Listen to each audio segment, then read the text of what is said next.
All right, hello. So now let's talk about Charles' law. So Charles is another old dead guy, as the way I say it.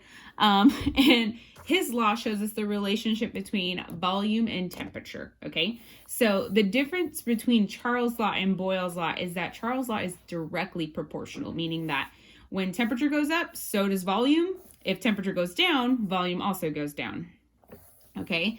So this is our formula that we'll be using.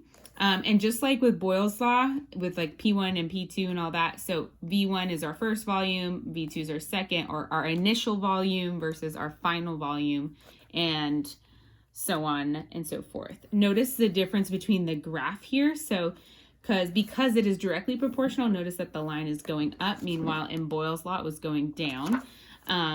So that's the difference with that. Also, big important part, because we're dealing with temperature here, we have to convert Celsius to Kelvin if we're given degrees Celsius, okay? So remember that the magic number is 273. That's what we have to add to degrees Celsius in order to get Kelvin. So possible units, much simpler than pressure. Volume, there's liters, milliliters, and centimeters cubed. And then for temperature, it's either in Kelvin or in Celsius. There's never, yes, there's degrees Fahrenheit, guys, but you will not see that in science at all because it's not part of the metric system, okay? So this is our example and what you guys will be practicing on your practice. So just like with Boyle's law, you need to read the problem and you need to identify like what we're given, like what we are working with, okay?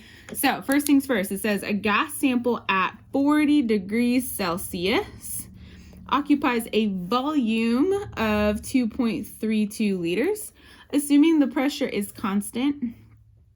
If the temperature is raised to 75 degrees Celsius, what will the new volume be? So take a second and notice the gas sample at 40 degrees Celsius. This is our T1. It's a temperature that we are given. Our first volume, because of the liters, and it tells us that the volume is blatantly liters. And then it gives us a second temperature, so our T2. And then what are we looking for? What will be the volume, or what will the volume be? So we're looking for V2, okay? So go ahead and label what we just labeled under our known here. So T1 is 40 degrees Celsius. T2 is 75 degrees Celsius. V1 is 2.32 liters. And V2 is what we are looking for. So question mark. Okay. All right. Let's go ahead and write down our formula that we know. So V1 over T1 equals V2 over T2. So this is the formula we are working with, and you are literally just plugging in those numbers. However, a step that you need to take before we continue is to turn these degrees Celsius to Kelvin, because that is what our notes say. What do we have to add? 273. So you're going to go to your calculator and type in 40 plus 273, and we get 313. So we'll go ahead and put 313K. And then now do 75 plus 273.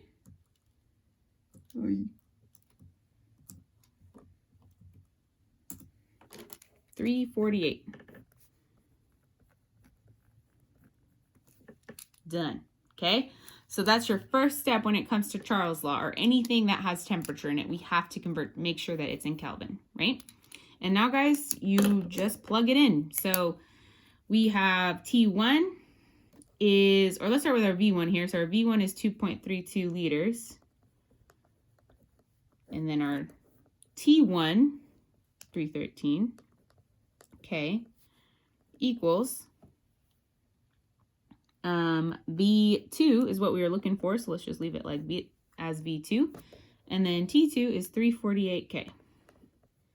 Now, at this point, you need to do, have you guys ever heard of cross multiplying and dividing? Hopefully you have. So whatever two numbers that you have, that's what you cross multiply. So we are cross multiplying these two numbers, and then we're going to divide by this. So I'll make a note here. So we cross multiply and divide. Okay.